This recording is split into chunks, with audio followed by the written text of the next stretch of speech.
ராதே ராதே. நம்ம சத்குருநாதருடைய பரம கிருபையினால ஸ்ரீமத் பாகவத மகாபுராணம் கற்றுண்டு வரோம். இப்பொழுது 24வது அத்தியாயம் 5வது ஸ்கந்தத்தில் கற்றுண்டே வரோம். போன செஷனில் சுதலத்தில் எப்படி பலி வாழறான் அப்படிங்கிறத பார்த்தோம். அதற்கு அடுத்த லோகம், அதாவது சுதலத்துக்கும் கீழே என்ன லோகம் இருக்குது அப்படின்னா தலாதலம் அப்படிங்கிற அடுத்த லோகம். அங்கே யார் வாழறா அப்படின்னா அசுரர்களோட தலைவனாக இருக்கக்கூடிய மயன் அப்படிங்கிறவன் அங்கே வாழறான். அவன் முன்னாடி யாராக இருந்தான் அப்படின்னா திரிபுராதிபதி அப்படின்னு அவனுக்கு பேர். ஏன்னா திரிபுரத்துக்கு அவன் நாதனாக இருந்தான். முப்புரம்னு தமிழில் சொல்லுவோம் இல்லையா, அந்த முப்புரத்துக்கு அவன் தலைவனாக இருந்தான்.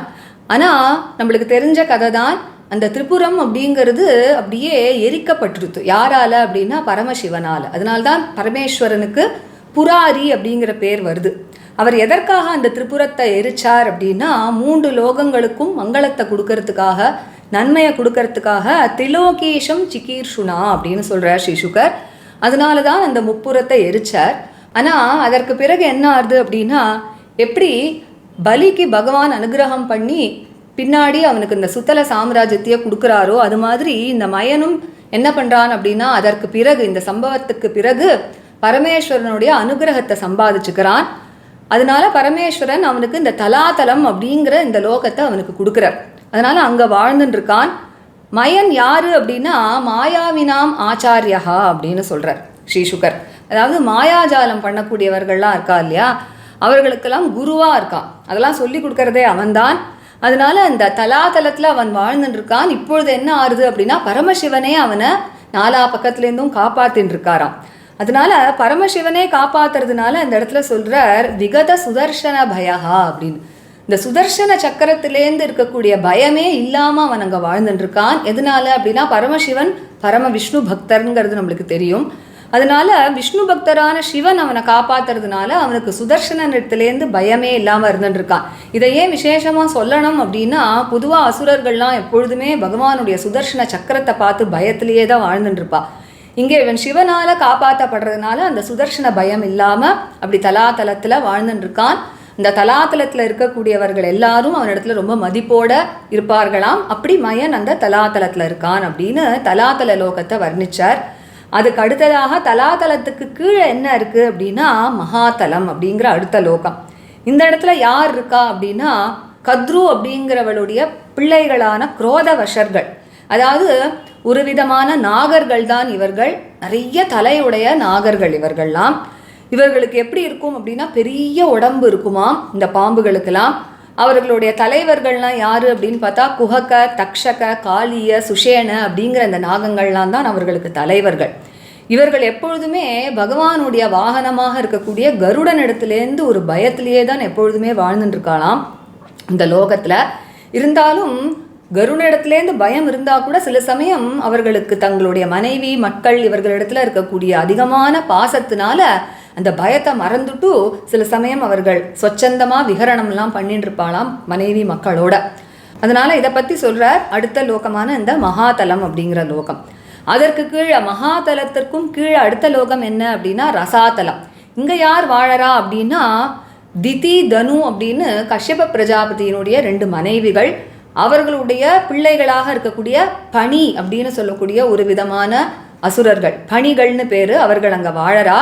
எப்படி இருக்கா அப்படின்னா எப்படி ஒரு பொந்தில் பாம்புகள்லாம் வாழுமோ அந்த மாதிரி இந்த பூமிக்கு கீழே இருக்கக்கூடிய இந்த லோகத்தில் இவர்கள்லாம் வாழ்ந்துட்டுருக்கா. இந்த பனிகள் அப்படிங்கிறவர்கள் 3 விதமாக பிரிக்கப்படுறார்களாம். அவர்களுக்கு பேர் என்ன அப்படின்னா நிவாத கவச்சர்கள், காலேயர்கள், ஹிரண்யபுரவாசிகள் அப்படின்னு 3 விதமாக அவள் பிரிக்கப்படுறா. இவர்கள் எல்லாரும் தேவர்களுக்கு பயங்கரமான விரோதிகள். இவர்கள்லாம் அப்படியே பிறப்பிலேயே இவர்களுக்கு பயங்கரமான ஷரீர பலம் இருக்குமா, பயமே இல்லாதவர்களாக இருப்பா. அவர்களுக்கு தங்களுடைய பலத்தில் அப்படி ஒரு கர்வமும் இருக்குமா. இந்த கர்வத்தை போக்கக்கூடியவர் யாரு அப்படின்னா பகவான் மட்டும்தான். பகவானுடைய சுதர்சன சக்கரம் மட்டும்தான் இவர்களுடைய அந்த கர்வத்தை அழிக்க வல்லதாம். மற்றபடி யாராலையும் இவர்களோட கர்வத்தை அடக்கவே முடியாது.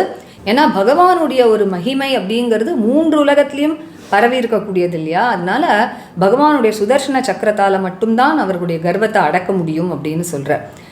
மேலும் இந்த பணிகள் அப்படிங்கிறவர்கள் சரமா அப்படிங்கிற ஒரு பெண் நாய். அந்த பெண் நாய் யார் அப்படின்னா இந்திரனுடைய ஒரு தூதி. அவளுடைய ஒரு வார்த்தைகள், அதாவது வேத மந்திரங்களாக அவள் சொன்ன சில வார்த்தைகள், அதை கேட்டு இவர்கள் எப்பொழுதுமே இந்திரனிடத்துலேருந்து ஒரு பயம், அதுலேயே தான் இவர்கள் வாழ்ந்துட்டுருக்கா அப்படிங்கிற. இது என்ன கதை அப்படின்னு நம்ம பார்த்தோம் அப்படின்னா, ஒரு சமயம் இந்த பணிகள்லாம் என்ன பண்ணுறா அப்படின்னா, இந்திரனுடைய பசுமாட்டெல்லாம் திருடின்னு வந்து ரசாதலத்தில் வந்து ஒழிச்சு வச்சுடுறா. அதை தேடிண்டு போகக்கூடிய இந்திரன் என்ன பண்ணுறான் அப்படின்னா, எப்படியோ தெரிஞ்சுக்கிறான் இந்த இவா தான் இதை மறைச்சு வச்சுருக்கா அப்படின்னு. அதனால இந்த சரமா அப்படிங்கிற தேவலோகத்தில் இருக்கக்கூடிய பெண் நாயாம் அவளை ஒரு தூத்தியாக அனுப்புகிறான் இந்த விஷயத்தை கண்டுபிடிக்கிறதுக்காக. அங்கேருந்து இந்த சரமா வந்ததும் இந்த பணிகள்லாம் இவள் இந்திரனால அனுப்பப்பட்டவள்னு தெரிஞ்சதுனால அந்த பெண் நாயை ஏதாவது கொடுத்து இப்படி சமாதானமாக போயிடலாம் அப்படின்னு பார்க்குறா. ஆனால் இந்த சரமா அப்படிங்கிறவள் இந்த சமாதானத்துக்கு அவள் தயாராக இல்லை. அவள் ரொம்ப திடமாக இருக்காளாம். அவள் என்ன பண்ணுறா அப்படின்னா, இந்திரனுடைய புகழ பாடக்கூடிய சில வார்த்தைகளை எடுத்து சொல்கிறா. ஹதா இந்திரேன பணையஹா ஷயத்வம் அப்படிங்கிற கடுமையான வார்த்தைகளை அவர்களிடத்துல சொல்கிறா. இதுக்கு என்ன அர்த்தம் அப்படின்னா, இந்திரனால கொல்லப்பட்டு நீங்கள்லாம் அந்த போர்க்களத்தில் அப்படி விழுந்து கடப்பேள், செத்து கடப்பேள், ஹே பணிகளே அப்படின்னு சொல்லி சில வார்த்தைகளை சொல்கிறாளா. இந்த வார்த்தை ஒரு வேத மந்திரமாக அவள் உரைக்கிறா. அதை கேட்டதும் இந்த பணிகளுக்கெல்லாம் இந்திரனை நினச்சி அப்படி ஒரு பயம் ஏற்படுறதா. இன்னி வரைக்கும் அவர்கள் அந்த சரமாவுடைய வார்த்தையை கேட்டு இந்திரனுடைய பயத்திலேயே தான் அவர்கள் அந்த லோகத்தில் வாழ்ந்துட்டுருக்கா அப்படின்னு சொல்கிறார். கடைசியாக இந்த ரசாதலத்துக்கும் கீழே 7வது லோகமாக எது அப்படின்னா பாதாளம் அப்படிங்கிற லோகம். இங்கே யார் இருக்கா அப்படின்னா, நாகலோகத்தினுடைய தலைவர்களாக இருக்கக்கூடிய சங்க, குலிக, மகாசங்க, ஸ்வேத, தனஞ்சய, திருதராஷ்டிர, சங்கச்சூட, கம்பல, அஸ்வதர, தேவதத்த அப்படின்னு சொல்லக்கூடிய பலவிதமான நாகங்கள் இங்கே வாழறார்கள். அவர்களுடைய தலைவன் யார் அப்படின்னா வாசுகி அப்படிங்கிற பாம்பு. இது எல்லாமே நிறைய தலை உடைய நாகங்களாம். ரொம்பவும் கோபம் அதிகமாக வருமாம் இந்த நாகங்களுக்கெல்லாம். இவர்களுடைய பலவிதமான இந்த தலைகள் இருக்கு இல்லையா, ஹூட்ஸ் அப்படின்னு சொல்லுவோமே, அது இந்த நாகங்களுக்கெல்லாம் சில பேருக்கு 5 தலை இருக்குமாம், 7 தலை இருக்குமாம், 10 தலை இருக்குமாம், 100 தலைகள் இருக்குமாம், சில பேருக்கு 1000 தலை கூட இருக்குமாம். இவர்களோட தலையிலெல்லாம் அப்படியே பிரகாசமாக ஜொலிக்கக்கூடிய ரத்னங்கள் இருக்குமாம். இந்த நாக ரத்னங்கள்லாம் என்ன பண்ணும் அப்படின்னா, இந்த பாதாள லோகம் அப்படிங்கிறது ரொம்ப ஒரு இருண்ட லோகம் இல்லையா, அந்த இருண்ட லோகத்தில் இருக்கக்கூடிய இருட்டை போக்கடிக்கக்கூடியதாக இருக்காம் இந்த நாகத்தினுடைய தலையில் இருக்கக்கூடிய அந்த ரத்னங்கள்லாம். இப்படி இந்த கடைசி லோகமான 7வது லோகமான பாதாளத்தை வர்ணிக்கிறார். இதோட இந்த செஷனை நம்ம நிறுத்திக்கலாம். இன்னைக்கு இந்த செஷனில் நம்ம 28வது கத்தியத்துலேருந்து ஆரம்பித்து 31வது கத்தியம் வரைக்கும் கற்றுண்டு இதோட இந்த அத்தியாயத்தை நம்ம பூர்த்தி பண்ணிக்கலாம். ராதே ராதே. गोपिका जीवनस्मरणं गोविन्द गोविन्द सद्गुरुनाथ महाराज की जय। कलये सुन्दराकारं सदैकप्रियदर्शनम् अज्ञाननाशकं देवं सद्गुरुं मुरलीधरम् मुरलीमण्डितकरकमलं मुनिजनमोहनं व्यत्यस्तपादं वनमालाधारिणं प्रेमभक्तमण्डलनित्यकीर्तितं श्रीप्रेमिकवरदम् आश्रयेऽहम्। जन्माद्यस्य यतोऽन्वयादितरतश्चार्थेष्वभिज्ञस्वराट् तेने ब्रह्महृदायादिकवये मुह्यन्ति यत्सूरयः तेजो वारिमृदां यथा विनिमयो यत्र त्रिसर्गो मृषा धाम्ना स्वेन सदा निरस्तकुहकम् सत्यं परं धीमहि धर्मः प्रोज्झितकैतवोऽत्र परमो निर्मत्सराणां सतां वेद्यं वास्तवमत्र वस्तु शिवदं तापत्रयोन्मूलनं श्रीमद्भागवते महामुनिकृते किं वा परैरीश्वरः सद्यो हृद्यवरुध्यतेऽत्र कृतिभिः शुश्रूषुभिस्तत्क्षणात् निगमकल्पतरोर्गलितं फलं शुकमुखादमृतद्रवसंयुतं पिबत भागवतं रसमालयं मुहुरहो रसिका भुवि भावुकाः यं प्रव्रजन्तमनुपेतमपेतकृत्यं द्वैपायनो विरहकातराजुहाव पुत्रेति तन्मयतया तरवोऽभिनेदुः तं सर्वभूतहृदयं मुनिमानतोऽस्मि यस्वानुभावमखिल श्रुतिसारमेकम् अध्यात्मदीपम् अतितितीर्षतां तमोऽन्धम् संसारिणां करुणयाः पुराणगुह्यं तं व्याससूनुमुपयामि गुरुं मुनीनां नारायणं नमस्कृत्य नरं चैव नरोत्तमं देवीं सरस्वतीं व्यासं ततो जयमुदीरयेत् कृष्णाय वासुदेवाय देवकीनन्दनाय च नन्दगोपकुमाराय गोविन्दाय नमो नमः कृष्णाय वासुदेवाय हरये परमात्मने प्रणतक्लेशनाशाय गोविन्दाय नमो नमः नाम संकीर्तनं यस्य सर्वपापप्रणाशनं प्रणामो दुःखशमनः तं नमामि हरिं परम्। गोपिका जीवनस्मरणं गोविन्द गोविन्द सद्गुरुनाथ महाराज की जय। ततो अधस्तात् तलातले ततोऽधस्तात् तलातले ततोऽधस्तात् तलातले मयो नाम दानवेन्द्रः मयो नाम दानवेन्द्रः मयो नाम दानवेन्द्रः त्रिपुराधिपतिः त्रिपुराधिपतिः त्रिपुराधिपतिः भगवता पुरारिणा भगवता पुरारिणा भगवता पुरारिणा त्रिलोकीशं चिकीर्षुणा त्रिलोकीशं चिकीर्षुणा त्रिलोकीशं चिकीर्षुणा निर्दग्ध स्वपुरत्रयः निर्दग्ध स्वपुरत्रयः निर्दग्ध स्वपुरत्रयः तत्प्रसादात् लब्धपदो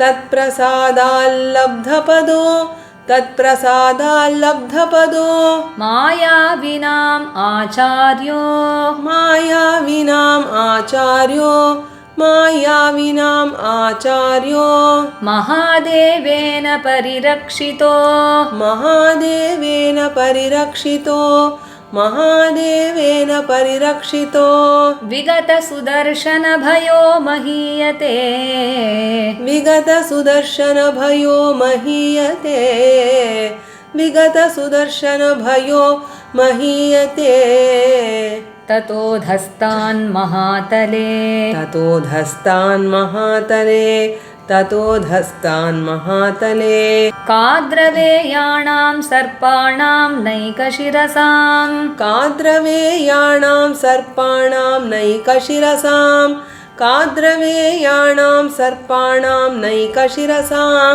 क्रोधवशो नाम गणः क्रोधवशो नाम गणः क्रोधवशो नाम गणः कुहक तक्षक कालीय सुषेणाधिप्रधाना कुहक तक्षक कालीय सुषेणादिप्रधाना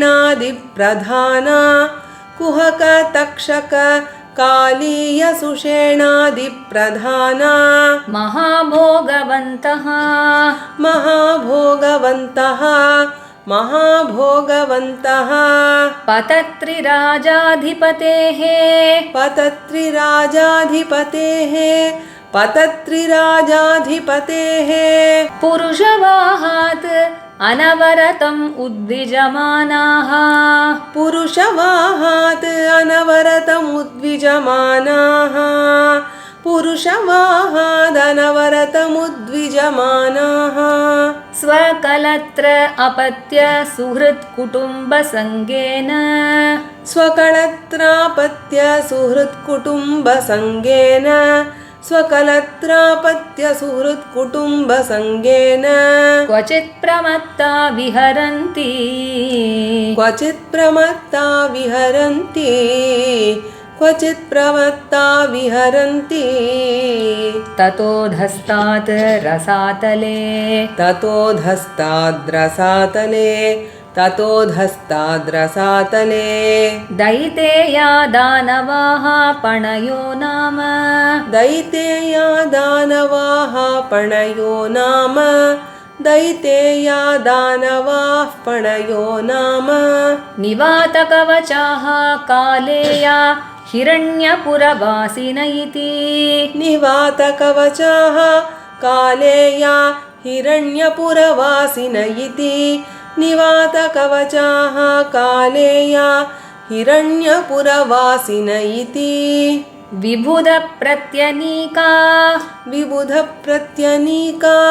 विबुधप्रत्यनीका उत्पत्त्या महौजसो महासाहसिनो उत्पत्त्या महौजसो महासाहसिनो उत्पत्त्या महौजसो महासाहसिनो भगवतः सकललोकानुभावस्य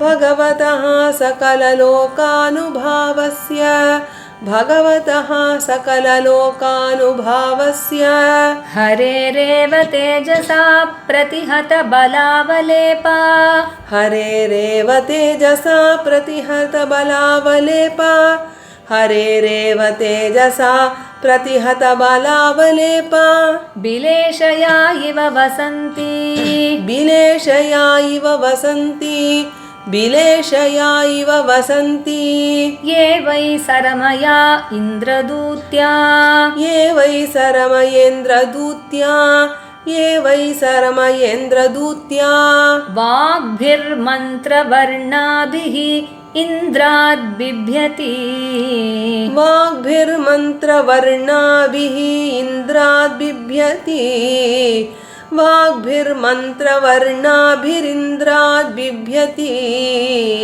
ततोऽधस्तात् पाताले ततोऽधस्तात् पाताले ततोऽधस्तात् पाताले नागलोकपतयो वासुकि प्रमुखाः नागलोकपतयो वासुकि प्रमुखाः नागलोकपतयो वासुकि प्रमुखाः शङ्खकुलिक महाशङ्ख शङ्खकुलिक महाशङ्ख शङ्खकुलिक महाशङ्ख श्वेत धनञ्जय धृतराष्ट्र श्वेत धनञ्जय धृतराष्ट्र श्वेत धनञ्जय धृतराष्ट्र शङ्खचूड कम्बल अश्वतर देवदत्तादयो शङ्खचूड कम्बलाश्वतर देवदत्तादयो शङ्खचूड कम्बलाश्वतर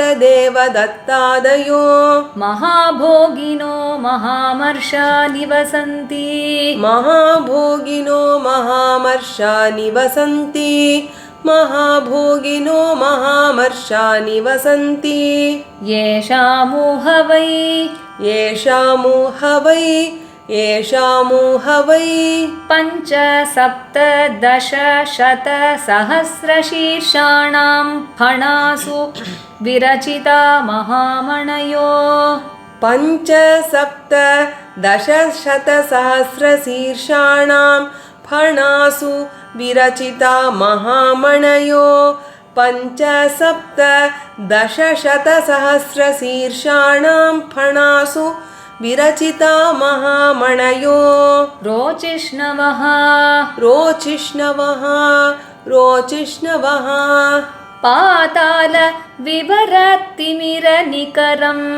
पातालविवरतिमिरनिकरं स्वरोचिषा विधमन्ति स्वरोचिषा विधमन्ति 28வதுலேருந்து எல்லாரும் சேர்ந்து படிக்கலாம். ततोऽधस्तात् तलातले मयो नाम दानवेन्द्रः त्रिपुराधिपतिः भगवता पुरारिणा त्रिलोकीशं चिकीर्षुणा निर्दग्धस्वपुरत्रयः तत्प्रसादाल्लब्धपदो मायाविनामाचार्यो महादेवेन परिरक्षितो विगतसुदर्शनभयो महीयते ततोऽधस्तान् महातले काद्रवेयाणां सर्पाणां नैकशिरसां क्रोधवशो नाम गणः कुहक तक्षक कालिय सुषेणादिप्रधाना महाभोगवन्तः पतत्रिराजाधिपतेः पुरुषवाहादनवरतमुद्विजमानाः स्वकलत्रपत्य सुहृत्कुटुम्बसङ्गेन क्वचित् प्रमत्ता विहरन्ति ततोऽधस्ताद्रसातले दयितेया दानवाः पणयो नाम निवातकवचाः कालेया हिरण्यपुरवासिन इति विबुधः प्रत्यनीका उत्पत्त्या महौजसो महासाहसिनो भगवतः सकललोकानुभावस्य हरेरेव तेजसा प्रतिहत बलावलेपा बिलेशया इव वसन्ति ये वै सरमयेन्द्रदूत्या वाग्भिर्मन्त्रवर्णाभिरिन्द्राद्बिभ्यति ततोऽधस्तात् पाताले नागलोकपतयो वासुकि प्रमुखाः शङ्ख कुलिक महाशङ्ख श्वेत धनञ्जय धृतराष्ट्र शङ्खचूड कम्बलाश्वतर देवदत्तादयो महाभोगिनो महामर्षा निवसन्ति येषामुह वै 5-7-10-शतसहस्रशीर्षाणां हणासु विरचिता महामणयो रोचिष्णवः पातालविवरतिमिरनिकरं स्वरोचिषा विधमन्ति श्रीहरये नमः श्रीहरये नमः श्रीहरये नमः गोपिका जीवनस्मरणं गोविन्द गोविन्द சத்குருநாத மகாராஜ் கி ஜெய். இந்த செஷனும் நம்ம படிச்ச ராகம் ஆரபி. அடுத்த செஷன்ல இருந்து 25வது அத்தியாயம் கத்துக்க ஆரம்பிக்கலாம். Radhe Radhe. Radhe Radhe, by the grace of our Guru Maharaj, we are learning the 24th chapter in the 5th skanda. So in the previous session, we saw how Sri Shuka described about how Bali was living in the region called Sutala. And now below Sutala is the next region called Talatala, where Maya, the demon chief, resides. So this Maya was previously called Tripuradhipatihi because he was the ruler of the Tripuras, that is the 3 cities. And then what happened was it was reduced to ashes by Lord Shiva, who was because of this called as Purari. So this story is a famous story which many would be knowing. And Lord Shiva burned these 3 cities in order to bestow auspiciousness to the entire world. So he says Trilokisham Chikishuna. He wanted to bestow welfare to all the 3 worlds, and that is why he burned these 3 cities.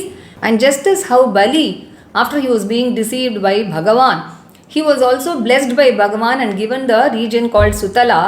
Maya also, after this incident, he earns the grace of Lord Shiva, and Lord Shiva gives him this region called Talatala as his residence. And Maya is said to be Mayavinam Acharyaha, that is the master of all the tricksters or magicians, and he is being protected by Lord Shiva on all sides in this region called Talatala, like how Bhagavan protects Bali in Sutala. And because of this, Sri Shuka says, Maya lives there free of the fear from Sudarshana Chakra. Vigata Sudarshana Bhayo Mahiyate. It is because Lord Shiva is a great devotee of Lord Vishnu, the Sudarshana does not do anything to Maya, and that is why he lives free of this fear. Otherwise, all the demons always live in the fear of this Sudarshana Chakra. But since Maya is being protected by Lord Shiva, who is a devotee of Vishnu, he lives free of this fear. And Maya lives in this Talatala, being honored by all its residents. So this is the description of the loka called Talatala. And below that is the next world called Mahatala. Here the sons of Kadru called the Krodhavashas, who are a variety of many hooded serpents. They live there. They all have a huge body, and their chiefs are Kuhaka, Takshaka, Kaliya, Sushena, and so on. And these Krodhavashas, they live there constantly in fear of Garuda, who is the Vahana of Lord Vishnu. But still, sometimes due to great affection for their family members, like their wives, their children and friends, they forget this fear and start to sport with all of them very freely. So this is the description of Mahatala. And below this Mahatala is the next world called Rasatala. Here the very notorious sons of Diti and Danu, who are the wives of the Kashyapa Prajapati, they live here, and they are called as Panis. And like how serpents reside in underground holes, these Panis lived in this underground world called Rasatala. These Panis are divided into three categories, who are called as the Nivata Kavachas, the Kaleyas, and the Hiranyapura Vasinas. And these Panis are all great enemies of God Indra, and by birth they are all endowed with great physical strength, and also they are fearless by very birth, and they have a lot of pride in their strength also, and this pride can be quelled or conquered only by the Sudarshana Chakra of Bhagavan, because Bhagavan's glory is spread across all the three worlds, and it is only by this Sudarshana Chakra that their pride can be controlled. Otherwise nobody can control their pride, says Shishuka. And he also tells us one more thing about these Panis, that being threatened by the Vedic chants of Sarama, who is a female dog who was sent by Indra as his messenger, these Panis, they always live in extreme fear of Indra. So what is this story? This story is famously told even in the Vedas. What happened was, once these Panis, they stole the cows of Indra and hid it in Rasatala. And so Indra wanted to know the whereabouts of his cows. So he sent his messenger, who is here a female dog from heaven. So she was called as Sarama. And as soon as Sarama came here searching for the cows to Panis, the Panis tried to lure this Sarama by giving her something. And she was not ready for any compromise. So she was very strong in her stand. So what she did was, she in turn threatened the Panis with very harsh words, which is indirectly a glory to Indra. She says, Hata Indrena Panayaha Shayadvam. She says, O Panis, you will all lie dead on the battlefield by being killed by Indra. So hearing these words of Sarama, which were being uttered by her like Vedic chants, the Panis always live in fear of Indra, he says. So this is the description of this loka called Rasatala, and the final seventh loka below Rasatala is the Patala. Here the lords of the Naga loka like Shanka, Tulika, Mahashanka, Shweta, Dhananjaya, Dhritarashtra, Shankachuda, Kambala, Ashwatara, Devadatta, and so on, they all live here, and their chief is the serpent called Vasuki. And all of them have many hoods, and they are very, very furious by nature. And the huge and radius gems on all these hoods of these serpents. Sometimes these hoods are 5 in number, sometimes they are 7, sometimes they are 10, 100 and even thousands sometimes. And the huge splendid gems on their hoods are so bright and shining that they dispel the darkness in this underground world called Patala. Because the underground regions are generally very dark. So these gems are so bright that they dispel the darkness. So this is the description of the 7th underground world called Patala. So with this ends the 24th chapter. So today we learned from the 28th Gadya till the 31st Gadya. Radhe Radhe.